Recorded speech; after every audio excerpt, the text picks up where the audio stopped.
And ready now for Heat 2 of these prelims. And the gun sounds as we get ready now for 8 laps. And Larry, they have seen the time. Wow. So you really want to try and get those 4 automatic qualifying spots as we see a little burst of speed there to try and get the lead and establish an early position. Right, this is quick, Lewis, at least initially blasting out there quickly. Dumi Hasalo in second place, the junior from South Africa and the University of Florida. Guy to watch, tiny as can be. He looks like a Kenyan distance runner, in my opinion. And I forgot to ask him what his height and weight was at the SEC championships we did. But to take a wild guess, I'd guess somewhere around 5'4", something like 115 pounds or less. But he's got great speed. He doesn't have to take the lead. He can outkick most people he ever comes up against. And let's see how he handles this heat to advance to the final. As you mentioned, he is a junior at Florida from South Africa. Arrived in Gainesville last year, ran 3:56.84.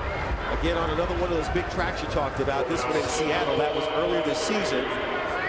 So Salo is going to try and live up to his numbers and maybe a reputation here at the NCAA Indoor Championships. As we look at Patrick Casey, Masters, Salo in 4th, 3rd, and Ingen in 4th. 61.3 through the first 440 yards.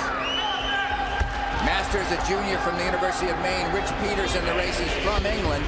20-year-old freshman who came over after a high school career over in England and has improved well under his distance coach, Bruce Lehane, at Boston University. Well, you can hear in the background coaches egging on their athletes, giving them splits and encouragement on this beautifully banked 200-meter track inside the Gilliam Indoor Track Stadium here on the campus of Texas A&M, hosting these indoor track and field championships for the 2nd time in 3 years. And it is an absolutely beautiful facility.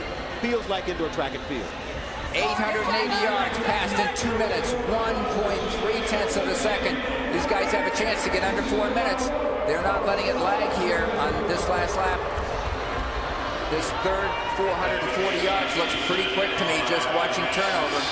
Yeah, Patrick Casey has set a nice tempo. He is a sophomore from Montana State.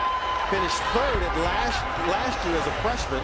Ran 3:59.76 at altitude earlier this year in February. Very impressive in a meet. I believe that was in Montana, that particular race. And when you make an altitude adjustment here from 3:59 plus he ran indoors at altitude, that's about a 3:55 mile or something a little bit faster than that.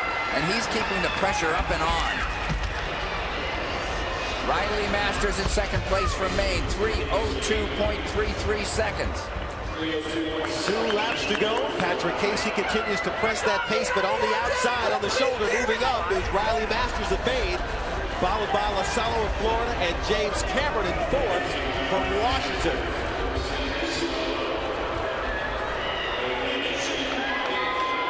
And Masters is really pulling up on the outside and challenging as they come up the home straight. A quick look to the right by Casey as they take the bell. About 3:32 with a lap to go, so that last lap was covered in 30 seconds.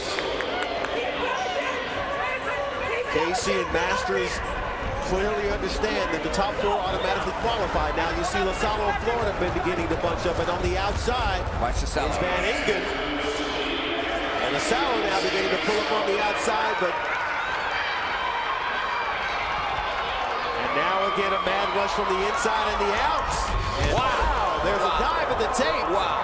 To try and get that automatic qualifying. Is this a prelim? Oh, but you know they got to make the top 4. That's the worry. That's right. You come all the way here, and the big deal is to make it to the final. Look at how close that whole thing was. So Hasalo does get the win. He's going to be an automatic qualifier, followed by James Cameron in 2nd, Riley Masters in 3rd, and Eric Van Ingen finishes in 4th to get those top 4 qualifying marks, and that's going to be it.